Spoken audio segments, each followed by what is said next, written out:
all are doing fine in your life, and well, I'm also doing very fine.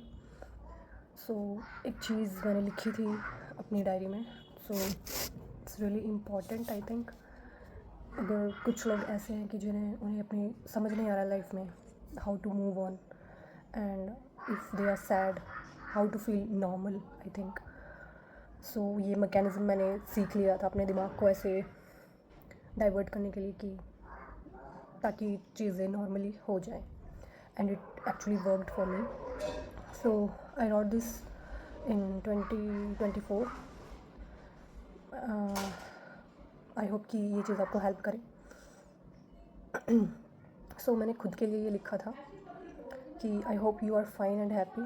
लेकिन एक चीज़ मुझे तुम्हें बतानी है, और वैसे तो तुम्हें ऑलरेडी पता है अगर तुम ये पढ़ रही हो, बट मैं फिर भी तुम्हें बताना चाहती हूँ कि मैंने आज कुछ नया सीखा या कुछ नया मुझे मिला है जो मेरे दिमाग में एकदम ऐसे क्लिक हुआ कि आई शुड अप्लाई दिस अपने हर्ट को और अपने दिमाग को शांत करने के लिए. और कुछ दिनों से मुझे ऐसे हो रहा था और it actually worked. So the thing is कि जो मैंने सीखा है वो है टू फील कम्प्लीटली नॉर्मल, और we can say to be normal. Normal रहने का एहसास मैं बोल सकती हूँ. I think this is the best thing we can do अगर हम किसी हार्ट ब्रेक से गुजर रहे हैं और हमें समझ नहीं आ रहा है कि शांत कैसे करना है हमें खुद को. तो आई डोंट नो कि ये आज के लिए है या फिर अगर आप इस चीज़ को प्रैक्टिस करोगे. मैंने इस चीज़ को एक हफ्ते तक प्रैक्टिस की, दिमाग को समझाया कि नहीं, सब कुछ नॉर्मल है. और जिन चीज़ों से जो चीज़ें मेरे सामने हैं, जिन चीज़ों से मैं हर्ट हो रही थी, और मैंने अपने दिमाग को समझाया कि ये नॉर्मल है, कि ऐसा कुछ हुआ ही नहीं है. मैंने अपने दिमाग को ऐसे समझाया और मेरे लिए वो काम आया. मेरा दिमाग जब भी उन चीज़ों को देखता जिनसे मुझे तकलीफ़ हुई, वो मुझे ऐसे ही दिखाता कि ऐसा तो कुछ हुआ ही नहीं है तेरे साथ, तो कि तू दुखी क्यों हो रही है. तो मेरे लिए तो बहुत काम आई है ये चीज़ कि एकदम ऐसे नॉर्मल रहना, कि कुछ हुआ ही नहीं है, कुछ ऐसे एग्जिस्ट ही नहीं करता. जिस चीज़ ने मुझे हर्ट किया वो चीज़ एग्जिस्ट ही नहीं करती है मेरी लाइफ में. आई डोंट नो, कुछ लोगों के लिए ये काम आएगा नहीं, बट मेरे लिए बहुत काम आया है, इसलिए मैं ऐसे बता रही हूँ ताकि आप भी अप्लाई कर सके अगर नीड है तो. एंड उसके बाद सब कुछ कम्प्लीटली नॉर्मल होने लगा और मुझे कुछ ऐसे फिक्र करने की भी ज़रूरत नहीं पड़ी. तो एक चीज़ और है कि it's a part of life, और एट द एंड आपको नॉर्मल ही होना पड़ता है. नहीं दिखानी होती चीज़ें कि क्या चल रहा है अंदर क्या नहीं. तो बेटर है कि आप खुद के लिए, खुद को सही रखने के लिए, खुद को हेल्दी रखने के लिए भी ये चीज़ बहुत अच्छे से अप्लाई करनी होती है.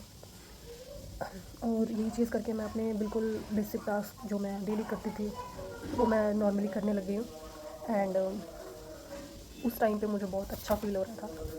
और एक चीज़ और बतानी थी कि जो मैंने खुद को लिखा है कि you are the best person, and I am really proud of you, कि जैसे तुमने चीज़ें हैंडल की हैं और सबको ऐसे पता भी नहीं है कि तुमने कैसे हैंडल की है, बट इट्स रियली वंडरफुल कि बहुत ही ख़ास है ये चीज़ कि तुमने ये अकेले की है बिना किसी की हेल्प के. सबसे बड़ी बात यही है, बिना किसी की हेल्प में आपने खुद को संभाला है.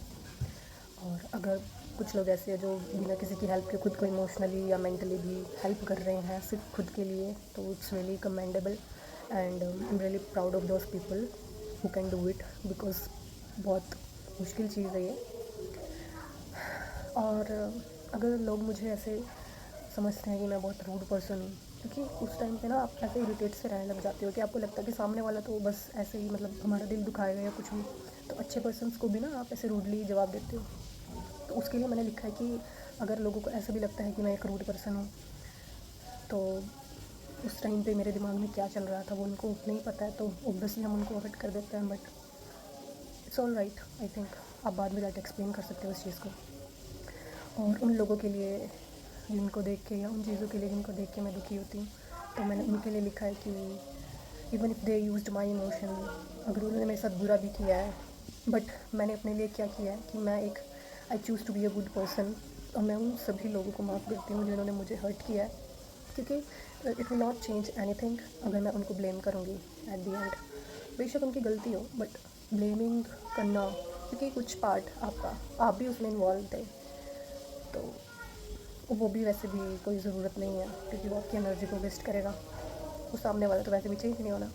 तो so choose to be normal and I believe everything is normal even if they don't, ऐसे नहीं दिखती है normal but it is normal. So yeah I am proud of me and the best thing is waiting for me. I love my self, I love you future, my name and you are the best. So this is the thing जो मैंने खुद के लिए लिखी थी and 2026 चल रहा था, 2 साल हो गए हैं इस चीज़ को।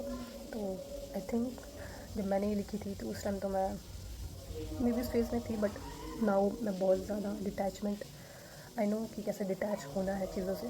सो मुझे तो बहुत अच्छा लगा पढ़ के।